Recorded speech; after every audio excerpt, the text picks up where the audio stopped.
This continues VM Informer's video series on virtual computing.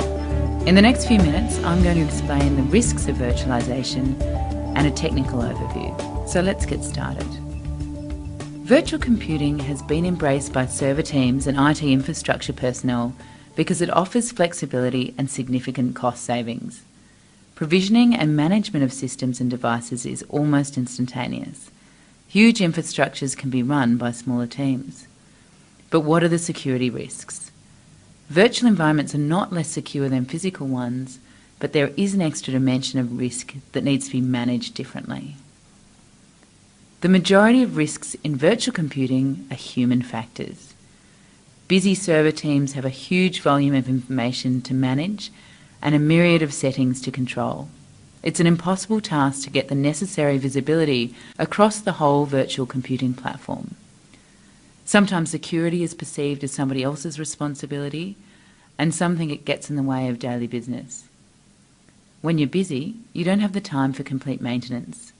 Why fix something that ain't broke? Time and visibility is the problem again.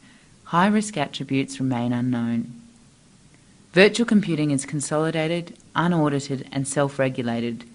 And finally, there is overconfidence in physical security tools running a virtualized environment. In addition to human risk factors, we need to consider the environment in which virtual computing has developed.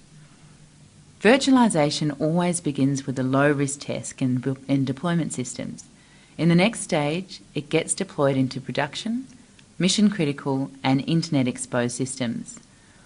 All these virtual machines operate on a single shared platform, which often has not had a security review since its first deployment.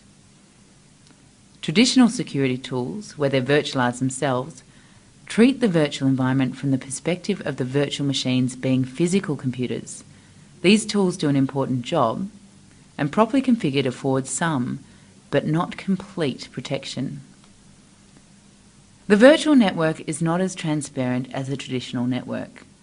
You need to ensure that each virtual machine type exists in its own trust zone, that there are no mechanisms of exposure between systems and business assets.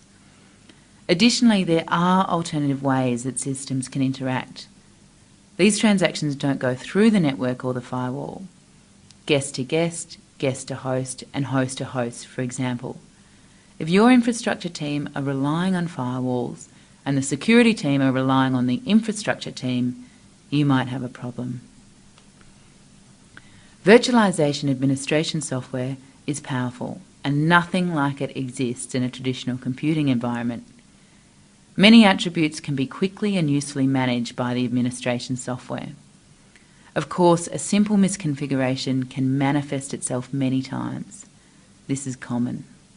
After all, human error rates are typically 1 to 2%, and there are hundreds or thousands of changes made daily. The problem is compounded by no segregation of duties and lack of visibility in auditing. Would you like to know that settings are correctly configured, or where the security guideline has not been followed? Where virtual machines are stored is another important consideration. If internet-exposed machines share the same storage space as internal servers, this is not good practice. Virtual machines can be easily moved. If you have to account for where credit card or privacy records are kept, you need to accurately report their location, a critical consideration for some audits. As we've discussed, traditional tools for IT security and audit treat guest and host machines as if they're physical computers. You shouldn't rely on these tools alone. You need to audit and assess the security posture more regularly because there is less visibility of connections, greater access to the whole computing environment, and systems are self-regulated. There are too many things to check without the use of automated tools.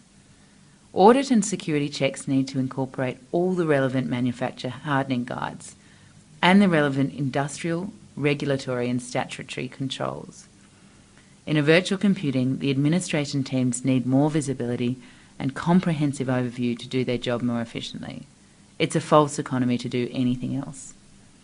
Good security need not be a limiting or constraining factor. Indeed, it should enable greater efficiency and safer deployment. In the end, it will save your organisation money with greater virtualization deployment. VM Informer is designed to provide organisations with remediation advice for their virtual infrastructure. It is easy to deploy and use and instantly provides visibility and peace of mind. If you want to know more, please visit us at vminformer.com. Thanks for watching.